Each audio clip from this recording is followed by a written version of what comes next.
You felt it, haven't you? That quiet, persistent question in the back of your mind. Is this real? Or am I just hoping it is? Not the loud kind of doubt, not panic, something softer, more dangerous. The kind that shows up when you're alone at night replaying conversations, wondering why certain moments felt so intense and others felt just slightly off. And here's the part that might sting a little. You're not confused because you're bad at reading people. You're confused because something in you already sees the truth, but you're not sure you're ready to accept it. So, before we go any further, if this feels a little too familiar already, just quietly hit like, maybe subscribe, not for me, but so you can come back to this when the feeling returns. Music, because it will. Now, listen carefully. When a person's love for you is real, truly real, not performance, not convenience, not attachment dressed up as something deeper, it doesn't leave you constantly guessing your place in their world. But that doesn't mean it feels easy either. Music. That's where most men get it wrong. You've probably been taught to look for obvious signs, big gestures, words, reassurance, consistency that feels clean and predictable. But real emotional connection, especially from someone who actually matters, rarely shows up in ways that neat. Sometimes it's subtle, sometimes it's inconvenient, sometimes it even feels a little uncomfortable. And that's exactly why you miss it. Because you're not just looking for love, you're looking for certainty. You want to feel chosen in a way that removes all doubt, no second guessing, no emotional risk. But real love doesn't remove risk, it exposes it. It makes you aware of how much you could lose. And that awareness, that tension you feel when you start to care more than you expected to, that's not a flaw in the connection, that's a signal. But here's the uncomfortable truth most people won't tell you. Not every strong feeling means someone loves you.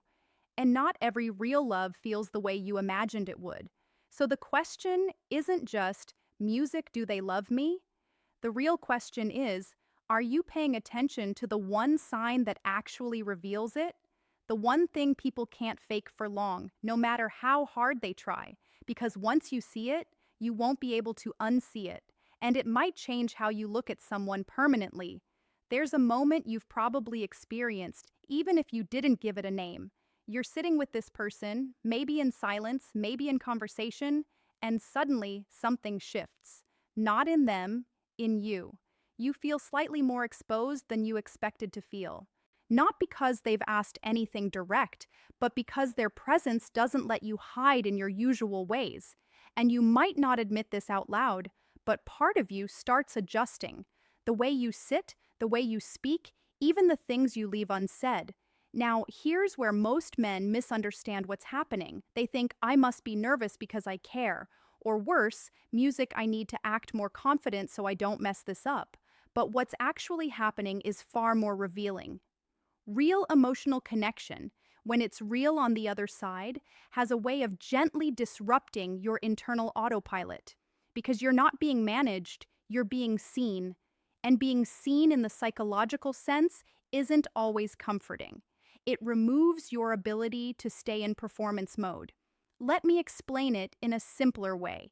When someone doesn't truly care, you can predict them. You can control your emotional exposure. You can stay slightly guarded and still feel in charge of yourself. But when someone's love or emotional attachment is real, there's a consistency in their attention that doesn't let you stay half present. They notice things you didn't think mattered. Music, not in an invasive way, but in a steady, quiet awareness. And over time, you start realizing something strange. You're not trying to impress them anymore. You're trying to be understood correctly. That shift is subtle, but it changes everything. Because manipulation thrives in uncertainty, but real connection, music creates reflection. And here's where it gets emotionally complicated. The sign you've been looking for isn't loud reassurance. It's not constant affirmation. It's not even agreement. It's how they stay present with you when you're not performing anything at all. Not when you're interesting, not when you're attractive, not when you're on, but when you're just there, unfiltered, slightly tired, maybe even emotionally quiet. If someone's attention softens, not disappears in those moments, that's not casual interest. That's emotional investment that has gone past surface level attachment, and you'll feel it before you understand it.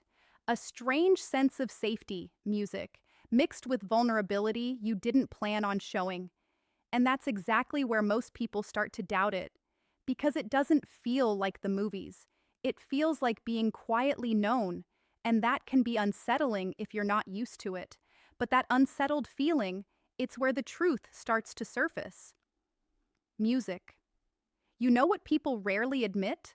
The hardest part isn't recognizing when someone doesn't love you. It's recognizing when they do, but it doesn't feel the way you expected. That gap between expectation and reality, music, that's where most of your confusion lives. Because you were taught in one way or another that real love should feel steady. Music clear, easy to interpret. But real emotional attachment, especially the kind that lasts, has texture.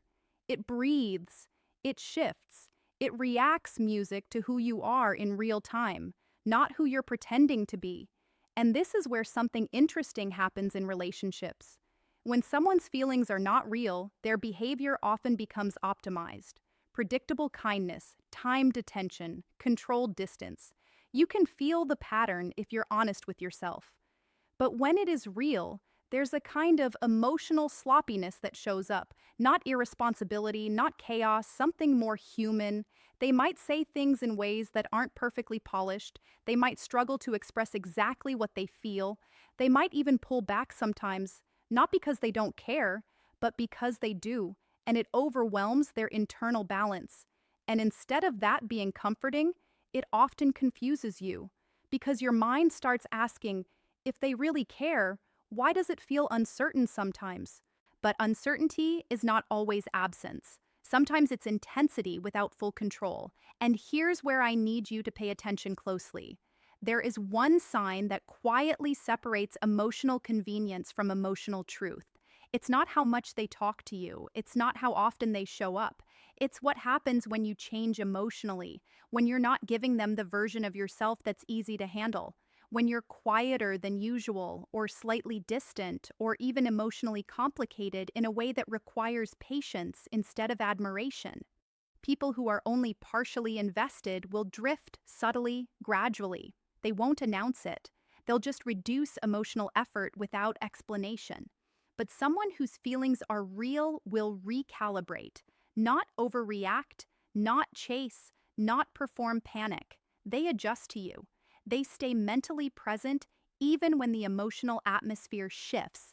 And that's the part you usually overlook because it doesn't feel dramatic enough to notice. But real love isn't always dramatic. Sometimes it's just persistence without pressure, a steady return to understanding you even after moments of distance or confusion. And I want you to sit with this for a second. Have you been looking for proof in intensity when the truth was actually showing up in consistency of response to your real self? Because if you have, you might have missed something important already. Music. And once you recognize it, the way you interpret every past interaction starts to change. Here's a strange thing that happens when someone genuinely cares about you. They start noticing the version of you that doesn't ask to be noticed. Not the confident version, not the social version, not the one you carefully present when you want to be liked. The quieter one. Music. The one that shows up in small pauses, in how you stop replying as quickly when something is on your mind, in the slight change of tone when you're tired but pretending you're fine. Most people don't register that level of detail, or more honestly, they register music it, but they don't stay with it. And that difference matters more than you think because emotional attachment isn't proven by attention alone. It's proven by attention that persists even when it becomes inconvenient. Let me say that in a more human way. Anyone can like you when you're easy to be around, but real emotional investment shows itself when you're not easy music, and they don't disappear. Not physically, not emotionally, not subtly distancing themselves to protect their comfort. Music. They stay in contact with your emotional reality even when it's not rewarding in the moment. Music. And you feel it in small ways. They ask questions that don't lead anywhere obvious. They remember things you said casually weeks ago. They don't rush to fix you, but they don't abandon you either. And this is where men often misread the situation because you might think if they cared more, they'd do something bigger. But emotionally mature care doesn't always escalate into grand gestures. Sometimes it expresses itself as restraint, as patience that doesn't demand you to be different than you are in that moment. But here's the part that complicates everything. When someone stays emotionally present with your less polished moments, it can make you uneasy because it removes your usual control. You can't earn their attention with performance anymore. You can't reset the dynamic just by becoming more impressive, and that creates a quiet internal discomfort. Not because something is wrong, but because something is real enough that it can't be easily managed. And your mind naturally tries to regain control. So, you start analyzing, overthinking, looking for inconsistencies, trying to find proof that what you're feeling isn't as deep as it seems. But often, what you're really doing is resisting the simplicity of something that doesn't fit your old emotional patterns. Music, because if it is real, then you can't reduce it to a game anymore. You can't fully predict it. You can't fully control your position in it. And that lack of control doesn't always feel like love at first. Sometimes it feels like exposure. But that exposure is exactly where emotional truth becomes visible. Let me tell you something that might not sit comfortably at first. People don't reveal their feelings the way you hope they will. They reveal them the way they can afford to. That's a big difference. Because you might be waiting for clarity, something clean, something unmistakable, something that finally removes all doubt. But real emotional attachment doesn't usually arrive like a clear statement. It arrives like behavior under pressure, and pressure is where truth leaks out. Not the pressure of conflict or drama, the quieter kind. Like when you need something emotionally, not just practically. Like when your mood shifts and you don't explain it. Like when you become slightly harder to read.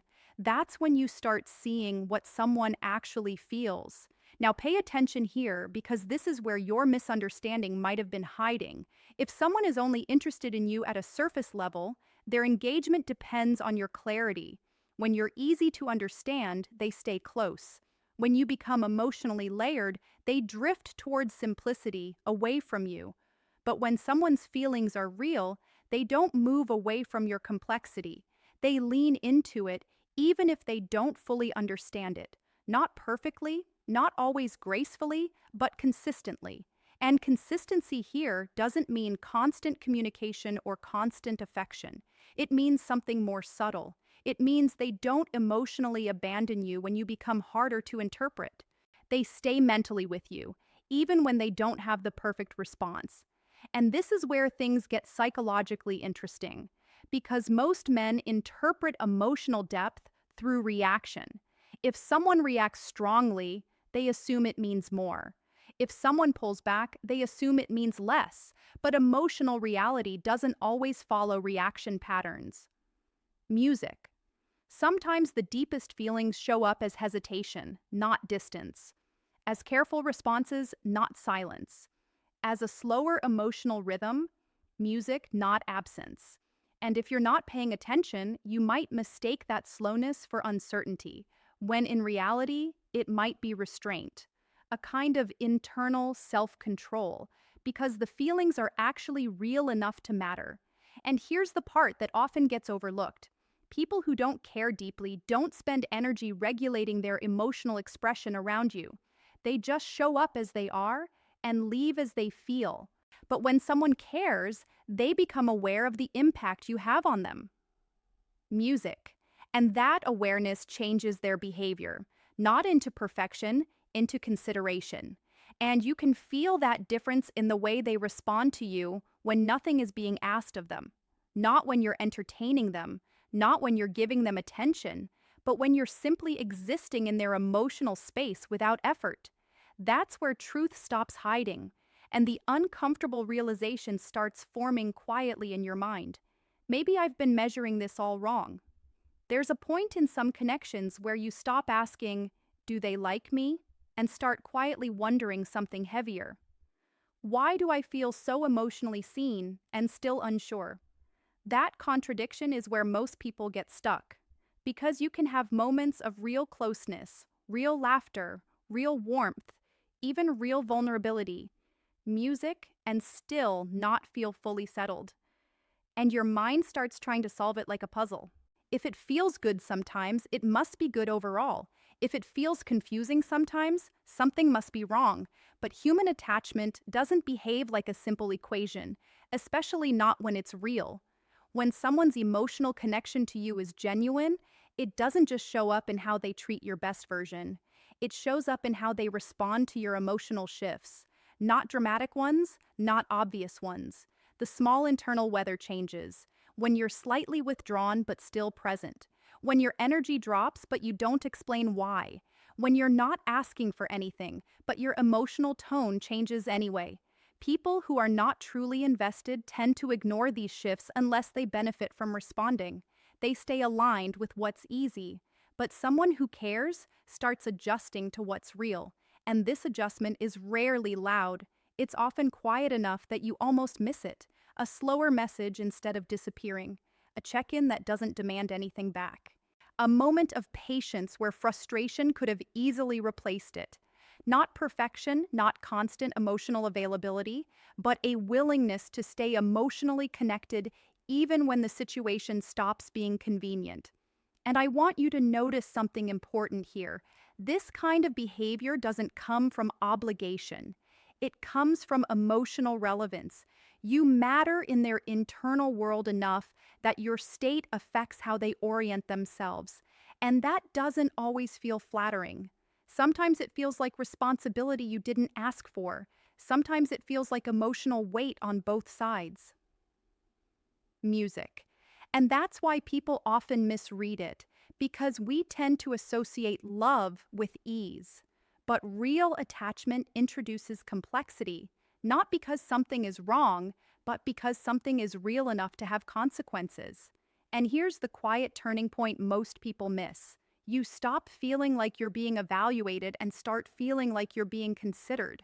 Not as an idea, not as a role, but as a person whose emotional state actually matters in their decisions. And once you recognize that shift, you begin to notice something else too. The uncertainty you've been feeling, music, might not be the absence of love. It might be the presence of something you haven't fully learned to trust yet. And that realization doesn't give you immediate comfort. It gives you clarity, which sometimes takes longer to emotionally settle than doubt ever did. There's a moment, music usually quiet, usually unplanned, when everything you've been analyzing in your head suddenly stops feeling theoretical. It becomes personal. You're not asking, what do they feel anymore? You're asking, what have I been ignoring while trying to figure this out? And that's where the real shift happens. Music. Because the sign you've been searching for isn't something dramatic. It was never meant to be. It's not the perfect message. It's not flawless consistency. It's not even the absence of doubt. It's what remains when doubt enters the room. Let me explain that differently. Anyone can be present when things feel good. Anyone can say the right things when emotions are aligned. But when emotional tension enters the space, when misunderstanding happens, when silence stretches a little longer than usual, when connection becomes less smooth, that's when you see what's real. Because real emotional attachment doesn't collapse under mild uncertainty. Music, it reorients. It tries to find its way back to understanding you even if it doesn't do it perfectly. And that effort, music, not intensity, not perfection, but returning, that's often the clearest sign you're dealing with something genuine. Not because they never pull away emotionally for a moment, but because they don't stay gone. And now I want to bring this back to you for a second. Not the situation, not the other person, you. Because somewhere along the way, you may have started equating love with emotional certainty, with never wondering, music never questioning, never sitting in that uncomfortable space between I feel something real and I need proof of it. But real connection doesn't eliminate that space. It teaches you how to exist inside it without losing yourself. And that's not easy. It challenges your need for control. It challenges your need for emotional guarantees. It even challenges your past experiences that taught you to expect inconsistency as the default. But here's what I want you to take with you, if anything stays with you after this. When someone's feelings are real, you don't always feel constant reassurance, but you do feel something more subtle over time.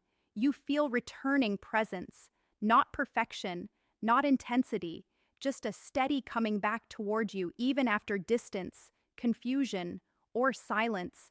And that kind of presence changes something in you too. You stop chasing certainty, you stop recognizing patterns, and slowly you begin to trust what doesn't need to be forced.